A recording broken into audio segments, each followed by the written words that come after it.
축구 선수들의 몸값은 어떻게 측정이 될까요? 기사 한 편 보죠. 자, 토트넘의 우리 자랑스러운 대한민국 수출 상품 손흥민은 코로나 바이러스로 관객들이 많이 줄었음에도 불구하고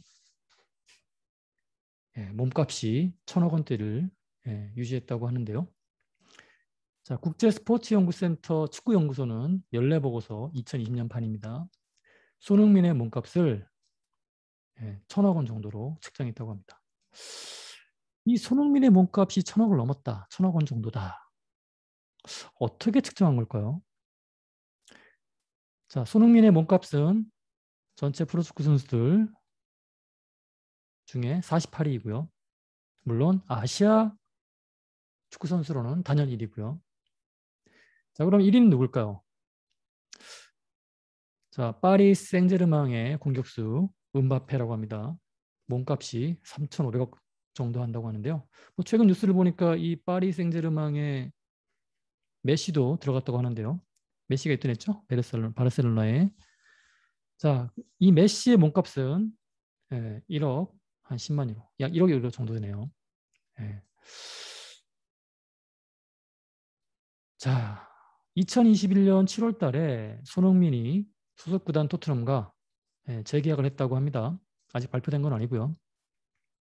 발표됐나요? 제가 뭐 축구에 그렇게 관심 있는 게 아니라서. 자, 주급입니다. 월급이 아니고요. 주급이 2.2억 원이었는데 3.15억 원으로 40% 넘게 인상이 됐대요. 토트넘도 물론 영리 기업이죠. 장사하는 기업입니다. 당연히 이 손흥민이 벌어다주는 수익, 토트넘에 벌어다주는 수익, 보통 뭐 유니폼 판매 이런 거겠죠. 그 수익 이상의 주급을 지불하지는 않을 거예요. 자, 중요한 말이 나오죠.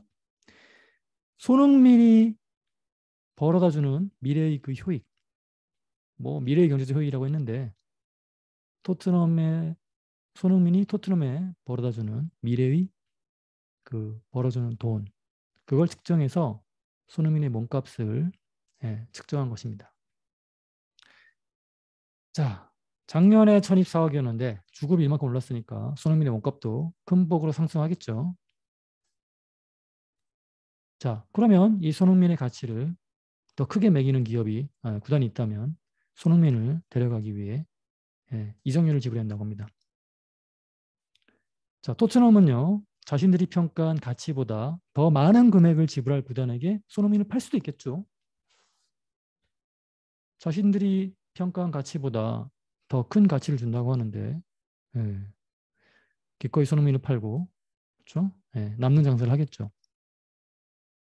자, 그러면 그 상대방 구단은 토트넘보다 토트넘이 생각하는 가치보다 더 높은 이적료를 지불하고 손흥민을 데려간다는 얘기는 그렇죠.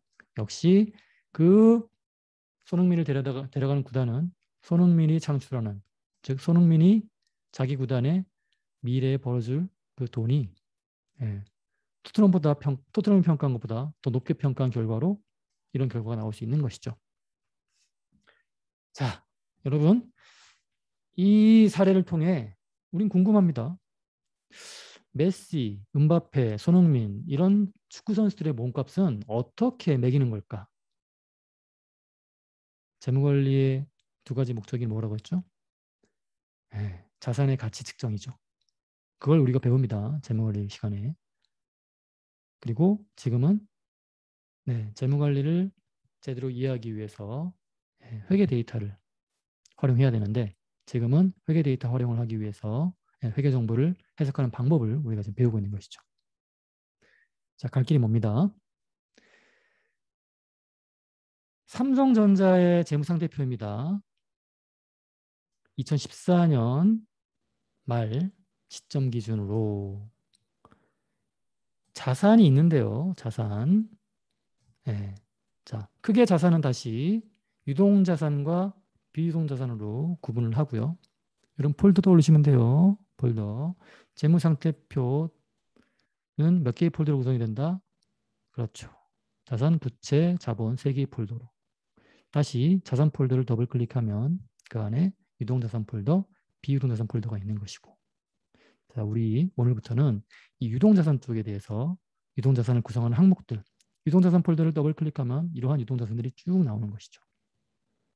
자, 크게 봐서 이 유동자산은 다시 당좌자산, 재고자산, 기타 비유동자산으로 다시 분류합니다. 그러니까 유동자산 폴더를 더블 클릭하면 이 세 폴더가 나오는 것이죠.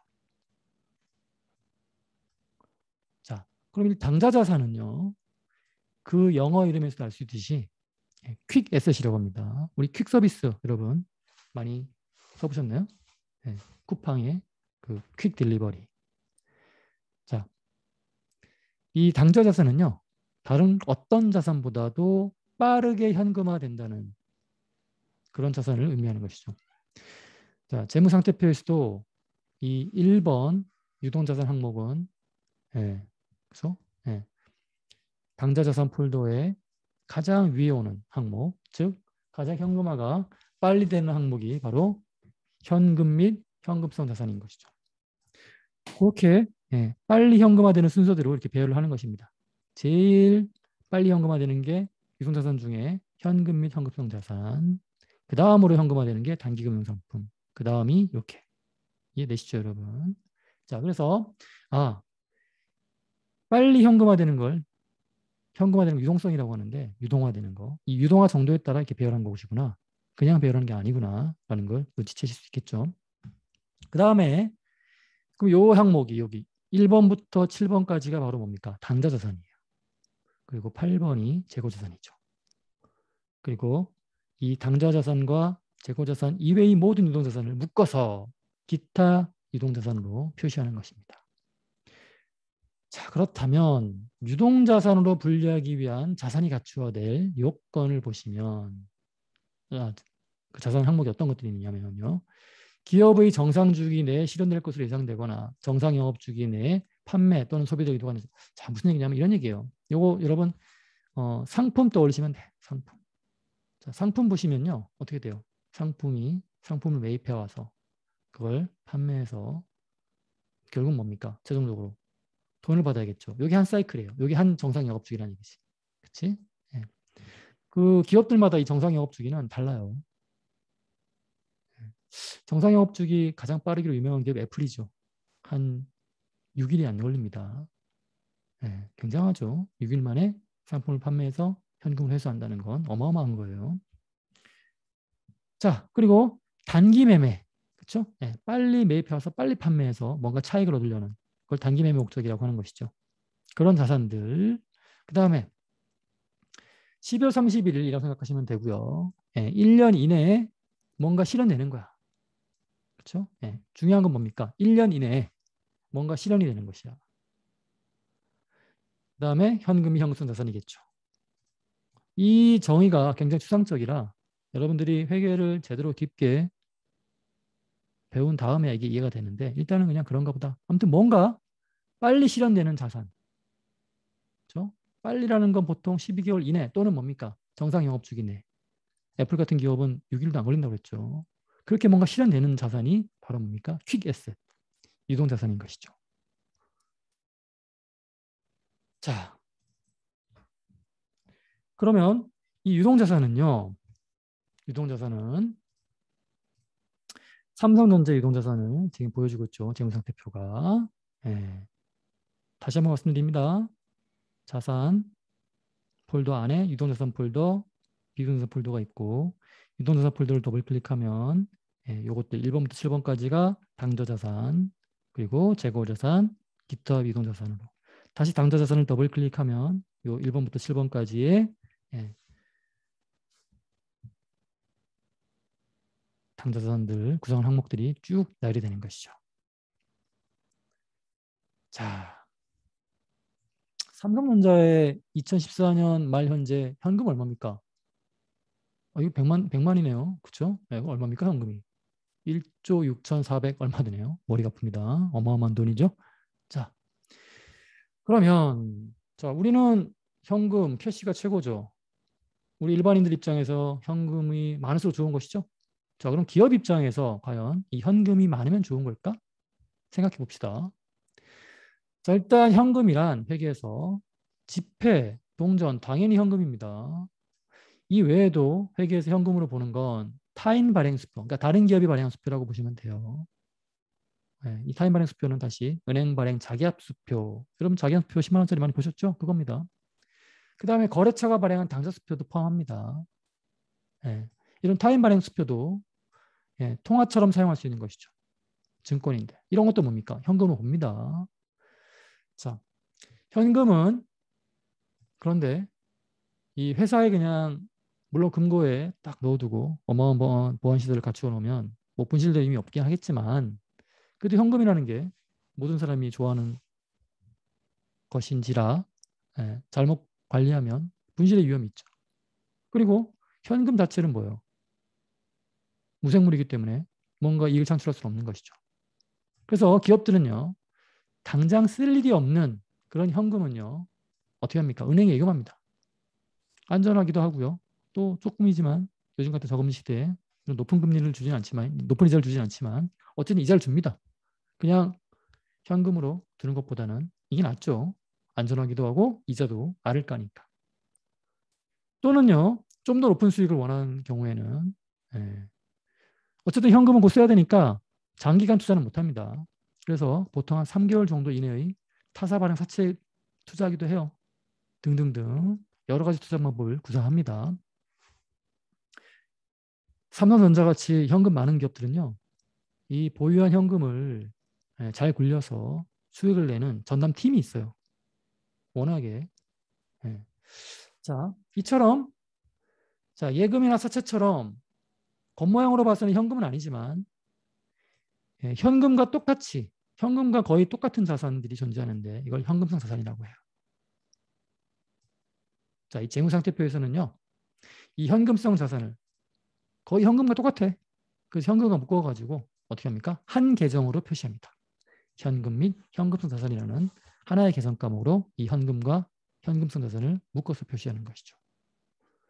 이 현금 및 현금성 자산은요. 현금흐름표의 기말현금과 같은 계정입니다.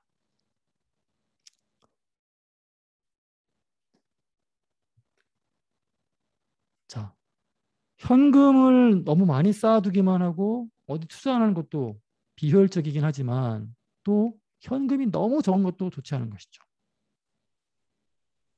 만약에 수익성 악화로 인해 즉 영업활동이 제대로 안 굴러가서 현금 흐름이 감소한 것이라 현금이 모자라면 당장에 빚쟁이가 와서 돈 달라고 그러면 돈이 없는데 그럼 뭐예요? 디폴트, 파산인 거죠. 그러니까 채무 불이행의 위험이 발생할 수 있는 것이죠. 그리고 뭡니까? 현금이 없으면 좋은 투자처가 있는데 신규 투자를 할 수도 없는 것이죠. 그래서 더더욱 뭡니까? 현금이 부족해지는 악순환에 빠질 수 있는 것이죠. 연금 문화 아트, 뭐 디워, 라스트 가파드 등의 영화로 꽤 유명하죠. 옛날 얘기입니다. 10년 전이죠. 자, 20년 전 영구 문화 아트의 재무상태표 중에 일부입니다. 자, 보시면 현금 및 현금성 자산이 얼마입니까? 원단위입니다. 기본 단위가. 690만 원 정도밖에 없어요. 근데 단기 차입금, 즉 곧 갚아야 될 현금은 부채는 얼마입니까? 146억이죠. 자, 수중에 있는 현금은 690만 원밖에 안 되는데 당장에 갚아야 될 빠른 시일 내에 갚아야 될 단기 차입금이 146억 원이죠. 이 돈을 갚으려면 다음 연가가 대박이 나지 않으면 큰일 날 수가 있겠죠. 실제로 2011년 영과 같은 부비는 돈을 빌린 채무자에게 건물이 압류당하는 것이죠. 그러니까 이자를 안 갚고 빌린 돈을 안 갚으니까 채권자 입장에서는 뭡니까? 채권 확보를 위해 영과 같은 부비가 보유하고 있는 건물을 압류하고 그래서 현금을 회수하기 위해 경매에 붙이는 것이죠. 결국 영과 같은 부비는 폐업이 되는 것이죠. 영업 활동할 수가 없는 것이에요. 자, 현금이 너무 빈약하면 이런 위험이 발생할 수도 있고요. 부도, 파산, 폐업까지 가는 것이죠. 자, 그렇다면 앞서 말씀드렸지만 현금이 무조건 많은 게 좋은 것일까? 그렇지는 않죠. 현금이 많다는 얘기는 유동성이 풍부하다는 얘기인데 그러면 현금 많이 보유한 기업들이 주가도 높을까? 그렇지 않다는 얘기예요. 정보 이용자 입장에서는 아니 이 기업이 현금 왜 이렇게 많아? 뭐 좋은 먹거리가 있으면, 좋은 수익을 내는 어떤 투자처가 있으면 거기에 투자를 하겠지. 현금을 쌓아두진 않을 거 아니야. 이 회사 이거 앞으로 돈 벌 일이 막막한 거 아니야? 현금만 쌓아두는 거 보니까. 이제까지 많이 벌었지만 좋은 투자처가 없으니 저렇게 현금을 쌓아놓는 거 아니야? 라는 어떤 부정적인 신호로 투자자들이 받아들일 수 있어요. 자, 결국 기업 입장에서는요. 적정 수준의 현금이 형성선을 유지하는 게 중요합니다. 적정 수준. 또 정보 이용자들은요. 기업의 재무제표를 읽을 때 현금 및 현금성자산의 급격한 증가나 감소를 주시해야 돼요. 그리고 그 원인까지 파악하는 자세가 필요합니다. 자, 참고로 2020년 말 현재 대한민국의 현금 및 형성자산을 많이 보유한 상위 8개 기업을 쭉 표시한 겁니다. SK하이닉스가 2020년 말 현재 현금 및 현금성 자산을 얼마? 2조 2천억 원을 보유하고 있어서 1위입니다. 그 뒤를 이어 현대건설, LG전자, 포스코, GS건설, KT, 기아, 카카오가 있네요. 자, 현금 및 형성 자산 다음으로 우리가 배울 항목은 유동자산 항목은 매출채권입니다. 자, 매출채권은요. 상품 등을 구매자에게 판매하여 수익은 창출했습니다. 영업수익이. 돈이 안 들어왔어도 우리 회계는 발생 기준에 따라 수익을 인식한다고 했죠. 결정적 사건이 발생했다면. 자, 그런데 수익을 인식하였는데 그 대금을 아직 받지 않은 경우 그 외상값, 돈 받을 돈을 매출채권이라고 하는 것이에요. 자, 만약에 구두약속으로 외상거래를 한 경우에는 외상매출금입니다. 그리고 좀 찜찜해서 뭔가 보증서 같은 걸 받는 게 어음인데 이 어음을 받고 외상거래를 한 경우에는 구분해서 외상매출금과 구분해서 받을 어음으로 따로 분리해서 표시합니다. 매출채권은요. 요 외상매출금과 받을 어음의 합입니다. 자, 그러면 이 매출채권이 중요한 계정 이유는요. 두 가지 이유가 있는데 첫째, 자, 이 매출채권은요. 투자활동이나 재무활동이 아니라 기업 본연의 핵심 활동인 즉 매출을 발생시키는 영업활동에서 발생하는 채권이라는 거예요. 그러면 여러분, 아니 이 주된 영업활동, 이 아닌 거래에서 발생하는 외상값도 있지 않을까요? 맞습니다. 그래서 이 주된 활동에서 발생하는 외상값, 받을 돈을 매출채권이라고 하면 그것과 구분해서 주된 영업활동 영업이 아닌 거래에서 발생하는 예를 들면 뭡니까? 뭐 건물을 처분해서 발생한 외상값 또는 타사 발행 주식을 처분했는데 아직 돈을 회수 안 했어. 그 외상값. 이런 건 뭐라고 표시합니까? 미수금이라는 채권으로 표시하는 것이죠. 그러면 매출 채권이나 미수금은 다 뭡니까? 받을 돈이죠. 채권입니다. 하지만 매출 채권은 주된 영업활동에서 발생한 채권이고 미수금은 주된 영업활동 이외의 어떤 활동을 통해 발생한 외상값인 것이죠. 자, 가까운 미래에 유입될 현금의 크기를 의미합니다. 즉 매출 채권은요. 받을 돈이에요. 곧 현금을 회수되어야겠죠. 자, 기업 본연의 중심적 활동으로 벌어들이는 현금의 크기에 대한 정보는 매우 중요합니다. 자, 이 현금 흐름이 중요한 만큼 이런 생각을 해볼 수 있죠. 아니 그러면 외상거래 안 하면 좋은 거 아닌가요? 모든 매출 거래 시 현금 거래만 하는 것이 가장 이상적이겠죠. 그러나 신용거래가 보편화된 현대 비즈니스에 있어 오로지 현금만 고집하는 건 비현실적입니다. 따라서 이 매출채권은 필연적으로 발생하는 것이라 매출채권의 관리가 매우 중요하죠. 매출을 극대화하기 위해 보통 밀어내기라고 하는데 신용이 약한 기업에도 외상으로 물건을 주면 매출은 증가하겠죠. 근데 만약에 떼이면 말짱 도루묵이죠. 매출채권 관리라는 게 그런 겁니다. 적정 관리가. 만약에 전년 대비 매출액은 그대로인데 매출 채권만 증가했다. 의심해 볼 수 있죠. 이 회사가 뭔가 이익을 크게 보이게 하기 위해서 밀어내기를 한 거지. 매출을 푸시해서 부풀린 거야. 신용이 안 좋은 기업이면 팔지 말아야 되는데, 즉 외상값을 안 갚을 기업에게도 무리해서 물건을 판매하고, 그렇죠? 외상값 떼일 그런 위험을 부담하고서라도 매출액을 실현한 거지. 근데 현금으로 해서 안 되면 말짱 도루묵이죠. 그러면 자, 여러분들이 어떤 회사의 재무제표를 볼 때 매출액은 그대로야, 전년이랑 비교해서. 근데 매출 채권만 큰 폭으로 증가해. 그러면 이게 이 매출액은요, 그저 좋게만 해석할 수 없는 거예요. 뭔가 외상값 떼일 위험을 감수하고 이 회사가 무리해서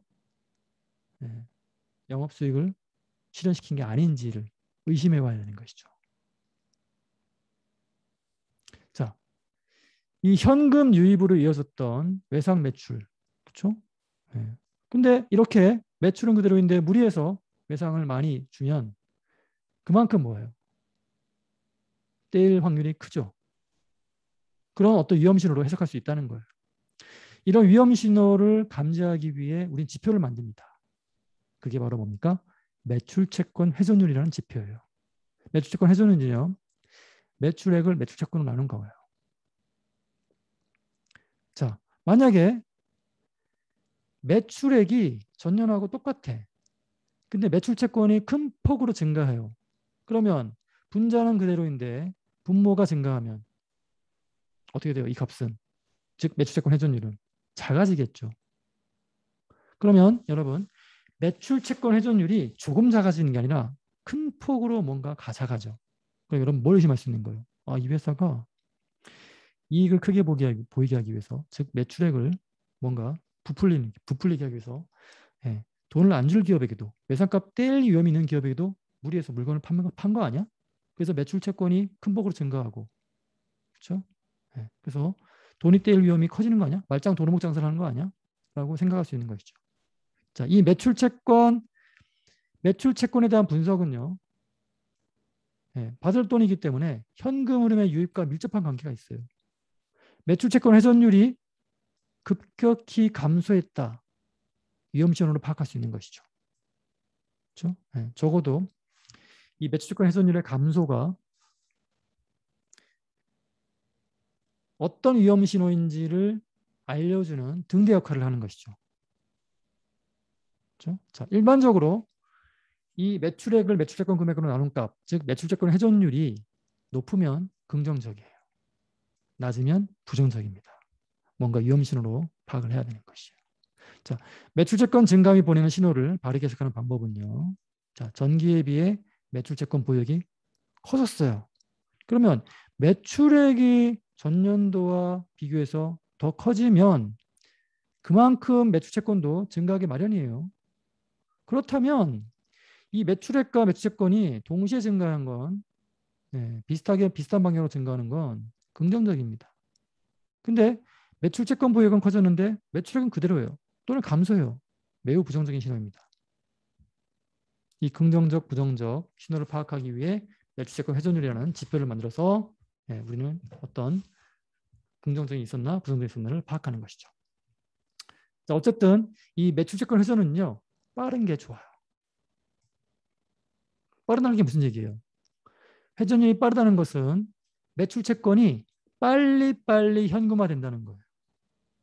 그러니까 외상값 받을 돈을 빨리빨리 현금으로 회수한다는 얘기야. 그게 매출채권 회전율이 빠른 것이죠. 자, 매출채권 잔액은요, 기업이 회수해야 될 돈이죠. 그런데 100% 회수되는 경우는 거의 없다고 보시면 돼요. 현실적으로. 떼이는 돈이 있습니다. 매출채권 중 일부 떼일 것으로 추정되는 금액을 우리는 대손이라고 하고요. 자, 이 매출채권 못 받는 어떤 사건으로 인해 발생하는 비용, 손실이죠. 분명히 받을 돈 못 받으면 손실입니다. 그런 손실을 대손상각비라고 해요. 자, 그래서 매출채권 중에 떼일 것으로 예상되는 금액을 추정해서 매출채권 밑에 나란히 기록합니다. 대손충당금이라는 기록을 해요. 이 대손충당금은 여러분 충당 붙으면 뭐라고 했어요? 확정 금액이 아니라 추정 금액이라고 했죠? 그렇죠. 그러니까 대손 충당이 붙으니까 뭐예요? 추정 금액이죠. 그러니까 대손될 거로 추정되는 금액이 바로 대손 충당금입니다. 그러니까 여러분 이렇게 하시면 돼요. 매출 채권 중에 미리 미래 외상값 받아봐야 얼마만큼 떼이는지 확정이 되죠. 근데 회계는 성격이 좀 급해요. 매출 채권 중에 얼마만큼 미래에 회수가 안 될지를 미리 추정을 해서 대손 충당금이라는 금액으로 딱 잡아놔요. 왜 이렇게 할까요, 여러분? 재무제표는 굉장히 신중합니다. 이렇게 생각해 보시죠. 소개팅을 해준다고 합시다. 근데 뷰티가 80이야. 근데 이 뷰티에 대한 평가는 주관적이라 내가 좀 신중한 소개팅 주전자라면 소개팅 받을 친구한테 내가 보기엔 80이지만 뷰티가 이 친구한테 소개할 때는 얼마 정도로 하는 게 신중한 걸까요? 낮춰 잡는 거죠. 그러면 70이라고 하는 것이죠. 친구한테 소개할 때는. 속으로는 80이라고 생각하시지만. 그럼 친구가 진짜 소개받았을 때 70보다 친구가 더 높게 평가한다면 친구는 스마일이겠죠. 웃겠죠. 근데 친구가 한 75밖에 평가 안 해. 그렇죠? 그럼 뭐 소개한 그대로네. 충격을 안 받겠죠. 이런 쇼크를 방지하기 위해 뭡니까? 좀 신중하게 보수적으로 낮춰 잡는 것이죠. 마찬가지입니다. 그렇게 생각하시면 돼요, 여러분. 정보 이용자에게 매출 채권 중에 얼마만큼 못 받을지를 추정해서 정보 이용자의 쇼크를 아니 이 회사 매출 채권 이렇게 많아서 100% 했을 줄 알았더니 일부 회수 안 되네. 그걸 미리 알고 있으면 실제 그게 벌어졌을 때 충격을 덜 받는데 그렇죠?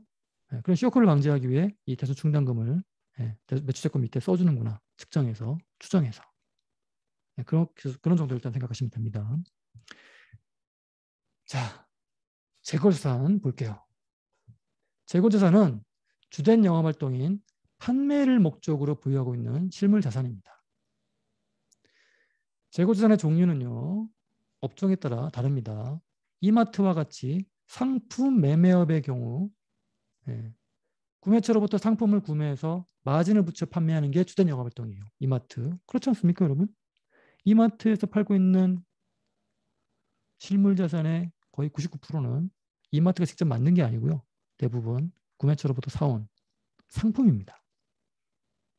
그래서 이마트 창고나 또 매장에 진열되어 있는 이 상품이 바로 이마트의 재고자산이 되는 것이죠. 자, 이런 상기업이라고 하는데 이런 이마트 기업을 즉 상기업은 정의가 뭐라고요? 판매할 실물자산을 직접 제조하는 게 아니고 거래처로부터 구입해와서 거기에 마진을 붙여서 판매하는 기업이 바로 상기업입니다. 다른 말로 상품 매매업이라고 하죠. 이 상품 매매업을 주영업 활동을 하는 기업의 재고자산은 그냥 하나라고 보시면 돼요. 뭡니까? 상품. 상품 매매업의 재고자산은 상품과 같죠. 자, 그런데 현대자동차처럼 제조기업의 경우에는요. 직접 재화를 즉 차를 제조해서 판매하는 게 주된 영업활동이죠. 현대차에. 그러면 이 차를 만들기 위hen 쇠, 원재료 있어야겠죠. 그 다음에 쇠가 바로 뿅 하고 차가 됩니까? 아니죠. 그래서 아직 완성 안 된, 즉 공정에서 만들어지고 있는 미완성 그 실물 자산이 제공품이고요.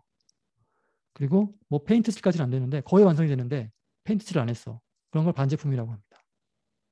물론 완성된 제품도 있겠죠. 그래서 이 제조기업, 현대차와 같은 제조기업의 경우 재고자산은요. 원재료도 있고 제공품도 있고 반제품도 있고 제품도 있죠. 그래서 이 재고자산은 자, 상품, 제품, 반제품, 제공품, 원재료, 소모품까지 싸잡아서 다 뭡니까? 재고자산으로 묶어서 표시하는 것이죠. 이해가시죠, 여러분? 자, 전기로부터 2월 된 재고. 자, 여러분, 이마트가 12월 31일 전년도 말 못 판 물건을 버립니까? 아니죠. 계속해서 팔아야겠죠. 그래서 다음 년도로 넘깁니다. 그게 전기로부터 2월 받은, 넘겨받은 재고라고 하는 것이죠. 자, 이 재고와 단계에 이제 추가로 매입하는 거죠. 그래서 이 전기로부터 넘겨받은 재고와 단계에 추가로 매입한 재고, 요거를 합쳐서 판매 가능 재고자산이라고 합니다.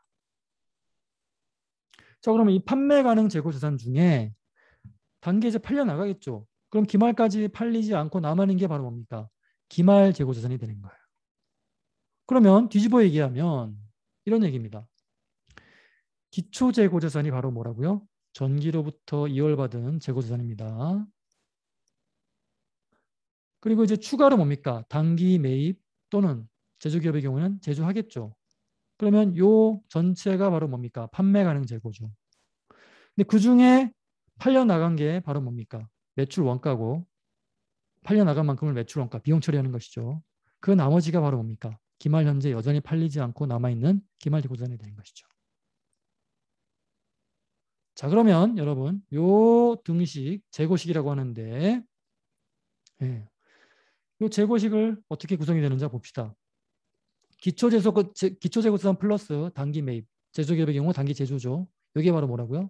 단기 판매 가능 재고가 되는 것이고 예, 여기서 팔려 나간 만큼을 매출 원가, 비용으로 인식하고 기말 현재 팔리지 않고 남아있는 게 기말 재고자산. 그래서 이런 등식이 성립하는 것이죠. 이 그림 보면 이해가시죠, 여러분? 네. 그래서 이걸 밑에 보세요. 판매 가능 재고 중에 기말 현재 팔리지 않고 남아있는 걸 뺀 게 바로 매출 원가가 되는 것이죠. 거꾸로도 가능합니다. 판매 가능 재고 중에 팔린 만큼을 매출 원가라고 하는데 그걸 뺀 게 바로 뭐예요? 기말 현재 남아있는 것이겠죠. 다양하게 변화가 가능합니다. 자, 이 재고자산은 즉시 현금화가 가능한 당좌 자산과 달리 생산이나 판매 과정을 거쳐야만 현금화가 가는 것이죠. 여러분, 원재료 같은 경우에 재고자산인데 그 원재료는 제품으로 만들어 판매까지 해야 현금화되는 것이죠. 그 기간이 상당히 길겠죠. 자, 이 재고자산 역시 매출채권과 마찬가지로 적정 수준을 유지하는 게 매우 중요합니다. 자, 매출이 증가하면 매출채권과 재고자산도 비슷한 비율도 증가합니다. 당연하겠죠. 아까는 말씀드렸죠. 매출이 증가하면 신용거래가 불가피하기 때문에 그만큼 그에 비례해서 매출채권도 증가하고요. 자, 재고자산도 증가합니다. 여러분. 왜냐하면요. 이 재고자산이란 건 뭡니까? 예, 현대자동차가 차를 판매하는데 기말 현재 어느 정도 재고수를 유지하는 거예요. 근데 앞으로 많이 팔릴 것 같아. 그럼 뭐예요? 기말 재고를 더 늘려서 만들어 놓겠죠. 그래서 이 매출이 증가하면요. 재고 역시 뭡니까? 비슷한 비율로 증가합니다. 그럼 거꾸로 매출이 감소하면 매출채권과 재고자산도 그에 비례해서 감소하겠죠. 자, 그래서 기업들은요. 제조기업은 또는 상기업은 향후 얼마만큼 팔릴지 등을 고려해서 재고량을 적정히 조정하는 것이죠. 자, 델 컴퓨터 보시죠. 델 컴퓨터는 인터넷을 통한 직접 판매를 하기 때문에 매장에 재고를 안 둡니다. 이마트와 다른 기업이죠. 온라인 판매만 합니다. 부품 또한 부품 제휴사가 직접 구매자에게 주더라도 부품 관련 재고도 필요 없어요.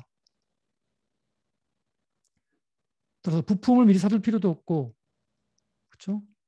재고 주장의 비용도 적게 드는 것이죠. 온라인 판매 때문에. 자, 이런 델 컴퓨터의 재고수단 보유 기간은요, 8.6일이래요. 즉, 이 8.6일의 의미가 뭐냐면 재고가 만들어지고 평균 한 9일 좀 안 되면 그게 팔려서 매출로 실현된다는 얘기예요. 이 재고수단 보유 기간 여러분 이해가십니까? 네. 휴레패커드는요. 이 델 컴퓨터와 라이벌 기업인데 무려 재고가 만들어지고 매출로 연결되는데 26일이 걸린다고 합니다. 애플은요. 놀랍습니다. 5.1이라고 합니다. 즉 애플은 제품을 딱 찍어내고 5일 만에 뭐예요? 그게 매출로 연결되는 얘기예요. 어마어마한 기업입니다. 이렇게 애플처럼 빨리 재고자산이 현금화, 매출로 실현이 되면 그 재고를 관리하는데 상당한 비용이 들어갑니다. 그 재고 관리 비용이 세이브 되겠죠. 그만큼 뭐예요? 이익으로 전환되는 게 이익 폭이 커지는 것이죠. 자, 이 재고는요. 오랫동안 창고에 쌓여 있는 것보다 빨리 판매되어 현금을 쓰는 게 매우 중요합니다. 관리 비용도 줄고요. 제품의 신선도도 줄겠죠. 제품이 또 오래 보관하면 올드 패션, 요즘같이 유행이 빠른 시점에 재고를 오래 쌓아두면 유행을 타서 금세 그게 뭐예요? 퇴물이 될 수도 있잖아요. 그러면 심지어 팔리지 않을 수도 있는 거예요. 자, 재고자산은 결국 얼마나 빨리 판매로 연결되느냐 그 측정하는 게 매우 중요합니다. 그러면 이 재고자산이 얼마나 빨리 판매되느냐 측정하는 지표가 뭘까? 그게 바로 뭡니까? 재고자산 회전율이에요. 어떻게 구합니까? 매출 원가를 재고자산으로 나눈 값입니다. 자, 그러면 아까 매출채권 회전율은 매출채권 나누는데 이거는 매출이 아니라 매출 원가네요. 자, 왜 그러냐면요. 이 재고자산은 원가로 기록되기 때문에 그렇죠? 네. 같은 류의 개념인 매출 원가로. 여러분 매출은 판매가로 기록되는 것이죠. 네, 그럼 매출 원가는 그렇습니다. 그야말로 원가로. 그래서 얘가 원가이기 때문에 얘도 원가로 받는 것이죠. 그래서 재고자산은 판매 가격이 아닌 원가로 기록하므로 분자의 매출액이 아닌 뭘 온다? 매출 원가가 온다는 걸 여러분 주의하셔야 돼요. 자, 재고자산 회전율은 빠른 게 좋습니다. 여러분 애플 기업 얼마라고요? 5.1이라고 했죠. 델은요 8.61이고요. 휴대백화점은 26.31입니다. 이처럼 이 재고자산 보유 기간이 길면 길수록 뭐요? 재고자산 회전이 낮아지는 것이죠. 그렇죠? 자, 이 재고자산 회전율이 빠른 게 좋은데 회전율이 빨라지면 재고자산을 보유하는 기간이 짧다는 얘기예요. 그만큼 뭡니까? 거래가 활발히 이루어진다는 얘기예요. 자, 재고자산 회전율이 길면 판매가 이루어지지 않고 물건이 창고에 쌓여만 가고 있다는 그 창고에 보관되고 있는 기간이 길다는 얘기예요. 극단적으로 재고자산 회전율이 너무 커. 그럼 뭐예요? 안 팔리고 그냥 창고에 그냥 주구장창 쌓여있다는 얘기예요. 안 팔리는 물건을 계속 만들어내는 것이죠. 그럼 그 기업이 이익이 나겠습니까? 그 기업의 미래성이 있겠어요? 네. 이처럼 재고자산 회전율은 굉장히 중요한 어떤 신호를 주는 지표라고 할 수 있죠.